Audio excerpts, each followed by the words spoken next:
Hey guys, Lancer here. Welcome back. I am going to make a short series probably once a week, pretty much covering all of the standard, modern, and pioneer decks, the top three, and covering what cards are in them and what potentially could be coming in the next couple of weeks as well. Now, I'm going to get better at this as I go along. I'm getting back into MTG Arena, which helps me at least with standard.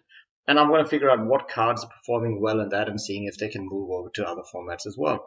So we will start off simply with standard metagame where it is owned by Mono Green mid-range at 13%, Saltire Control at 11%, and Mono Red Aggro at 8.2%. Those are the big ones. If you're wanting to win and be consistent, those are the ones you want to aim for. The prices are very variable. Mono Red Aggro, I think, is the best value. $126 for tabletop. Obviously, that doesn't matter as much for MTG Arena, but for tabletop, that's not too bad. The most expensive is Robber of the Rich or Rudy of the Rich. Or just Rudy. I assume he's already rich. The next is Embercleave, obviously, but Embercleave is probably going to rotate out. Now, this is important to remember. It is standard, and there is a limited amount of time how some of these cards are going to stick around. Robber of the Rich and Embercleave are two of those as well. There is also some new cards. Actually, now I think about it, Faceless Haven is the one that's the new card, and that's probably the reason why it's taking off like what it is right now. Bone Crusher Giant has always been there. Tobin has always been there. So, yeah, this deck is probably only going to be around for a while. So, if you run into it, at least you can always expect it to not last. Most of the people that have already played this game for a while will have a lot of these cards because they're from Throne of Eldraine. Next is Saltire Control. So Saltire Control is $400 for tabletop, and some of the most expensive cards in that is Valky or Loki, God of Lies. It's got Vorinclex in there, just one copy of each of those. Elder Gargroth is in there as well, and there is a lot of one-offs. Now think about it. There are two Alrune's Epiphany for extra turns and some birds. Two Seagate Restorations, which are pretty expensive. Another Elder Gargroth in the sideboard for $17. And a Cosmos Serpent. Isn't that from a commander deck? Maybe not.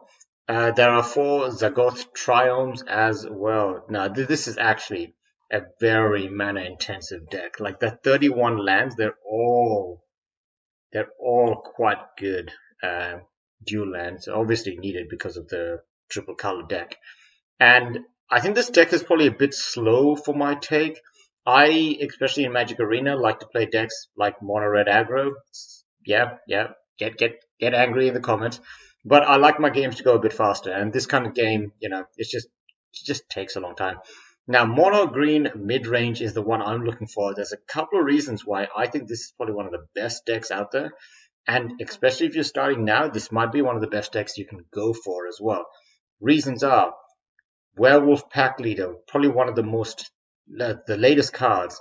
Kazmondo Mammoth, not really the latest, but it's a really good card. Swarm Shambler, really cheap, really good card. All of these cards, Ranger class, Faceless Haven, maybe not. Lair of the Hydra, the Great Henge. Okay, you know what? That's probably one that's going to break the bank, but that is actually a really important card, so you're going to have to figure out a good way to do that. Primal Might, really good card. Questing Beast, that's going to rotate. There's probably going to be a fallback card for that because Mono Green mid-range is not going to go away. There is plenty of support in the new set as well, and we'll figure that out in the next couple of weeks, what they are. So, next is Pioneer. So Pioneer is 12.2% run by Spirits, 10.4% for Izzet Phoenix, and 7% for Mono Black Aggro. That is a huge drop, and most likely Spirits is going to get some kind of weird ban coming in, as Wizards of the Coast always does. Leave it in the comments what card you think it is. In my eyes, it's probably going to be Spell Queller or oh man, would they dare ban Collected Company? I don't think so.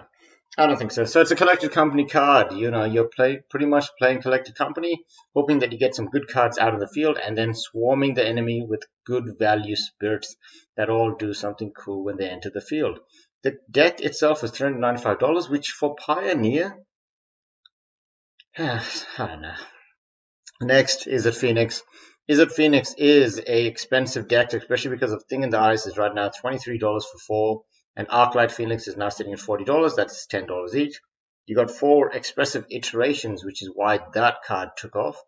And other than that, you have Young Pyromancer. Yeah, mostly all generic cards, 2 Fabled Passages, but that's expected. This is one of those weird decks where if you just get rid of an expressive iteration, which I think is actually a really important card, so you might not be able to get rid of it, for a uncommon, that thing is worth a lot of money. That's a good reason to crack open the decks. Strixhaven, I think. Thing in the Eyes, obviously, that's pretty old. Arclight Phoenix is $40, but maybe that'll get a reprint sometime soon. The next kind of... Like, this is one of those decks where if you're willing to go for a lower budget lands, you could get the premium cards, especially in Magic Arena, and the rest of it is actually just commons and uncommons with a lot of spells. I actually really like this in Pioneer. I don't know if you can make it in Magic Arena, but you can certainly buy it pretty cheap with some of the things removed. Like, you know, you don't need 4 Spy Bluff canals. You probably don't need 4 Steam Vents. You probably don't need, you probably do need 4 River Glide pathways because you're getting rid of all the other dual lands. So, yeah, there's probably ways to make this deck with a bit less price and try it out and see if you like it. The next one is Mono Black Aggro, $232, one of the cheapest cards you can get.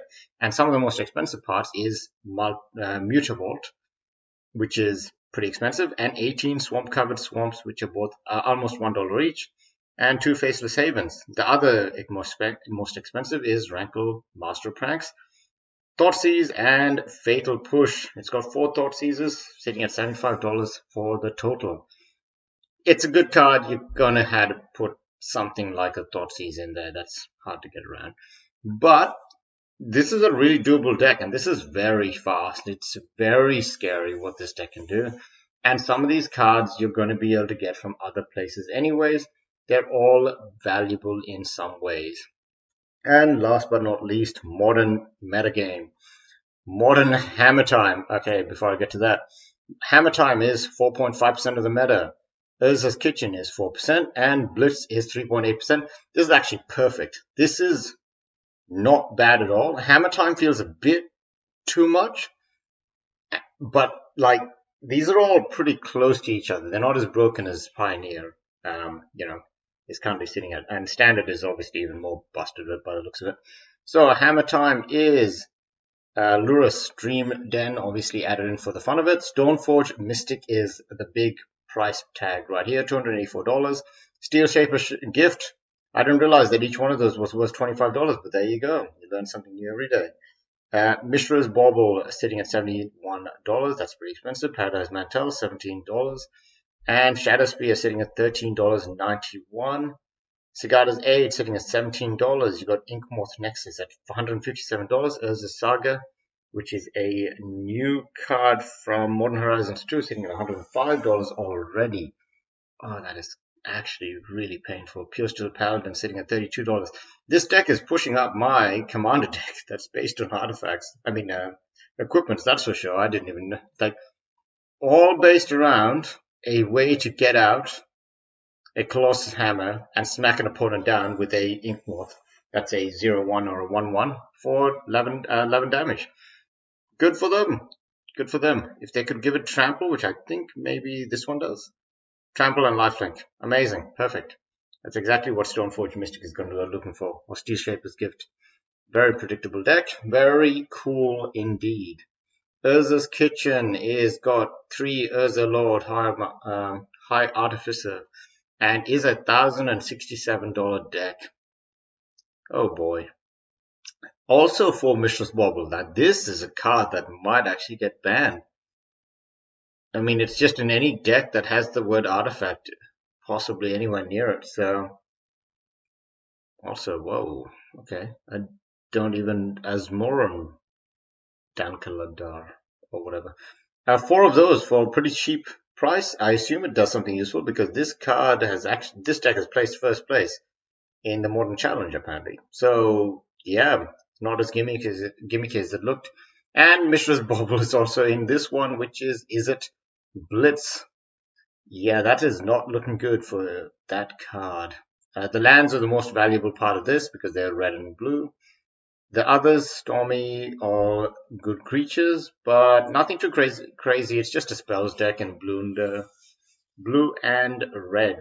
Anyways, guys, I know this was a bit fast, but I'm going to learn and figure out exactly what the meta is, and we'll figure out if there is some advantage to knowing which card is going to be rotating out, and see which one Wizards of the Coast is probably going to ban. Mishra's Bauble, I think, is a tricky one to keep an eye on.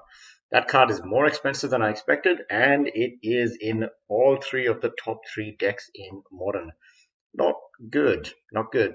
All right. Anyways, guys, thanks again for watching. Have a good one, and see you next time.